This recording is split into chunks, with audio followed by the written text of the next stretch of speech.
Bonsoir Anne-Isabelle Tollet. Bonsoir. Vous êtes secrétaire générale du Comité international Asia Bibi, auteur de ce livre Blasphème aux éditions IXO, également rédactrice en chef sur CNews. Asia Bibi, c'est donc cette mère de famille pakistanaise condamnée à mort pour blasphème. Vous vous battez pour elle depuis 8 ans pour qu'elle soit libérée.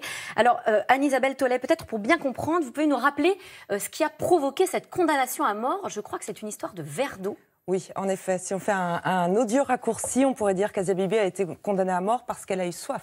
Il faut se rappeler qu'en juin 2009, elle était dans un champ de cueillette et il faisait plus de 40 degrés. Et comme toutes ses compagnes de cueillette qui, elle, étaient musulmanes, elle s'est dirigée vers le puits commun. Elle s'est servie d'un verre d'eau. Et puis là, tout de suite, une femme l'a accusée d'avoir rendu haram cette eau du puits, c'est-à-dire impure. Elle s'est défendue en disant « mais non, je ne vois pas de quoi tu me parles ». Mais en fait, mon enquête a montré que ce prétexte du verre d'eau, c'était pour se débarrasser d'Asia Bibi. Elle avait conspiré... Qui n'est pas musulmane. Qui n'est pas musulmane. Mais qui est chrétienne. Qui est chrétienne, même si ce n'est pas le sujet essentiel, parce que finalement, si elle avait été musulmane, ils auraient trouvé un autre prétexte pour la faire condamner pour blasphème, puisque les musulmans ne sont pas à l'abri de cette accusation de blasphème fallacieuse. En tout cas, elle est condamnée à mort après cette histoire... Altercation, parce que dès lors avec des voisines. On accuse quelqu'un d'avoir commis un délit de blasphème, eh bien, il y a un jugement à la clé. La personne est immédiatement jetée en prison. 9 ans d'emprisonnement pour Asia Bibi. Finalement, la justice décide la semaine dernière l'acquittement de l'innocenté. Une décision qui déclenche la fureur des fanatiques qui descendent dans les rues. On va voir des images. Ce n'est pas des petites manifestations. Ce sont des islamistes extrêmement...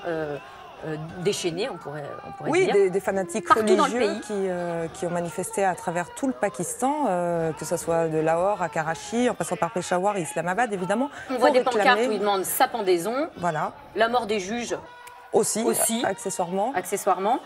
Ont-ils eu gain de cause? Oui et non. Asia Bibi se retrouve quand même à nouveau en prison. En effet, elle est en effet en danger. À nouveau, c'est-à-dire que, en tout cas, ce jugement, son acquittement est mis en péril, est suspendu, dès lors que la classe politique pakistanaise a accepté ce deal odieux. Il a pactisé avec le diable en acceptant cette requête de la révision de son jugement. Ça veut dire que le gouvernement pakistanais n'a pas dit « on va réviser le procès », il a dit « on va étudier la requête en révision », ce qui est différent. C'est pour ça que là, on a une marge de manœuvre. Et c'est là que nous, on peut intervenir. Alors, on va en venir à l'intervention de la France, mais avant cela, on voit que les autorités ont d'abord résisté quand même aux fanatiques religieux avant de céder. Le gouvernement semble dépassé par ces menaces. Quelle est sa marge de manœuvre? Le gouvernement est tiraillé. C'est compliqué. Et depuis que je traite de cette histoire, que je soutiens Asia Bibi, c'est-à-dire depuis 8 ans, on a vu à chaque fois que tous les ministres ou les gouverneurs, les hommes politiques de premier plan qui ont pris la défense d'Asia Bibi ont été assassinés. Si bien qu'on peut comprendre que la classe politique se réfugie dans le silence et que ce soit compliqué pour eux de manifester leur soutien à Asia Bibi, qui est devenue le symbole de la lutte contre cette loi du blasphème, qui est quand même très très controversée, y compris au Pakistan. Ce que peut faire le gouvernement a salué l'acquittement d'Asia Bibi, mais face à ces manifestations monstrueuses qu'on a vues, le pays totalement paralysé parce que les fanatiques religieux... Les écoles fermées, les réseaux téléphoniques coupés. Ces religieux sont copains avec les réseaux d'Al-Qaïda, de Daesh et les talibans pakistanais, donc ils représentent une véritable menace. Mais on a du mal à savoir si effectivement ils sont extrêmement nombreux ou si c'est une poignée de fanatiques qui finalement font pression. Rapporté à la population du Pakistan, qui est à hauteur de 200 millions, ils sont 5-6 millions, donc c'est dérisoire, mais pour autant, c'est eux qui menacent, qui tuent, donc ils font régner la terreur dans tout le pays, et c'est pourquoi, finalement, ils sont pris très au sérieux, parce qu'ils ils ont des accointances avec l'armée, avec les services de renseignement, donc c'est tout un schmilblick qui fait que le gouvernement prend très au sérieux ces partis religieux et ces menaces. On peut regarder peut-être la répartition, justement, des religions dans ce pays. On a 96%, on le voit là, de musulmans et 4% de minorités religieuses qui se partagent entre les chrétiens, en gros, et les hindous. Asia Bibi étant chrétienne. Elle est devenue un peu symbole d'une minorité religieuse, alors que ce n'était pas forcément ce qui était prévu. C'était pas le propos au départ, parce que je tiens vraiment à réaffirmer à quel point cette loi anti-blasphème n'est pas discriminatoire, puisque ce sont les musulmans qui en sont les premières victimes. C'est tout un pays qui vit dans la terreur d'être accusé à tort d'avoir commis un blasphème pour des questions de voisinage, pour régler des querelles personnelles. Donc il se trouve qu'elle est chrétienne, si bien que, effectivement, une partie de la communauté internationale a été sensibilisée par ça, mais on ne peut pas faire le parallèle entre les chrétiens d'Irak, de Syrie ou d'Égypte, les Coptes, parce que si elle avait été musulmane, il se serait passé exactement la même chose, finalement. Alors, vous parlez de mobilisation. En France, des voix s'élèvent justement pour protéger, tenter de sauver Asia Bibi. Je pense à Anne Hidalgo, la maire de Paris, mais aussi Laurent Wauquiez, qui a carrément adressé une vidéo au président de la République aujourd'hui. On écoute le patron des Républicains, puis ensuite, on écoute d'autres réactions. Monsieur le Président de la République, c'est l'honneur de la France d'avoir toujours offert sa protection à ceux qui sont victimes des oppressions. La parole de la France ne peut pas rester silencieuse. La France doit faire pression sur le gouvernement pakistanais pour qu'Asia Bibi soit remise en liberté et qu'elle puisse quitter avec sa famille le Pakistan où sa vie est en danger. La France doit faire pression sur le gouvernement pakistanais. Il a raison, Laurent Wauquiez ?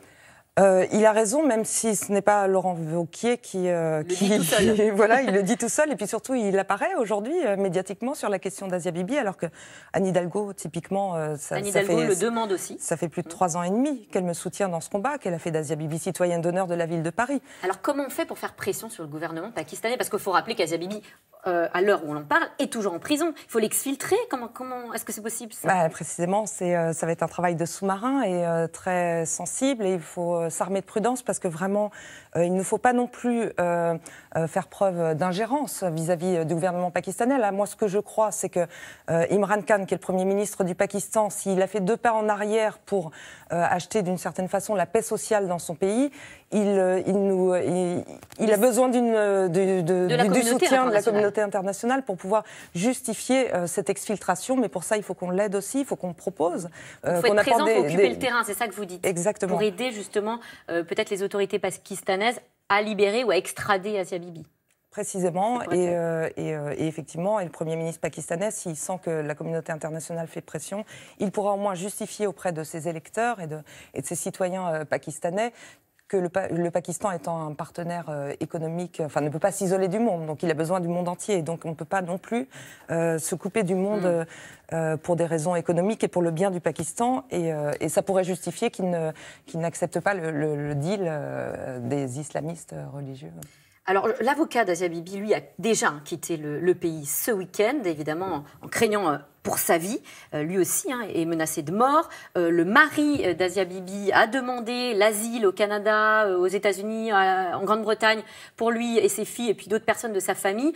Est-ce que vous avez de ces nouvelles ? Oui, quotidiennement, on se parle tous les jours. Eh bien, depuis le volte-face du gouvernement, c'est-à-dire depuis que Asia Bibi n'est plus officiellement acquittée, ils sont très, très, très craintifs de l'avenir et très. Leur vie est en danger. Alors, leur vie est en danger, mais ça fait 8 ans que leur vie est en danger. Mais c'est vrai que là, les feux de projecteurs sont un peu plus sur eux, donc ils sont encore plus cachés que d'habitude, si je puis dire. Ils comptent sur nous, il n'y a pas d'autre solution. C'est-à-dire qu'eux, ils sont là-bas, isolés, ils attendent qu'Asia Bibi sorte pour pouvoir partir avec elle. J'ai entendu ici ou là qu'ils étaient à Londres, rien du tout, ils ne l'ont jamais abandonné, ils resteront au Pakistan, au péril de leur vie, sans jamais abandonner leur femme ou leur mère. Donc nous, ce qu'on a à faire, c'est tout simplement remuer ciel et terre. C'est le moment ou jamais, parce qu'il n'a pas toujours été opportun d'en parler, mais là, c'est vraiment l'occasion. Ouais. Eh bien, le message est passé. Merci à vous, Anne-Isabelle Tollet. Et je rappelle le titre de votre dernier ouvrage, « La mort n'est pas une solution », c'est aux éditions du Rocher. Tout de suite, c'est dans l'air avec Caroline Roux, une émission consacrée à l'opération Reconquête du chef de l'État. Le président de la République doit faire face à la colère des Gilets jaunes. Caroline Roux et ses invités, c'est tout de suite. Ne bougez pas.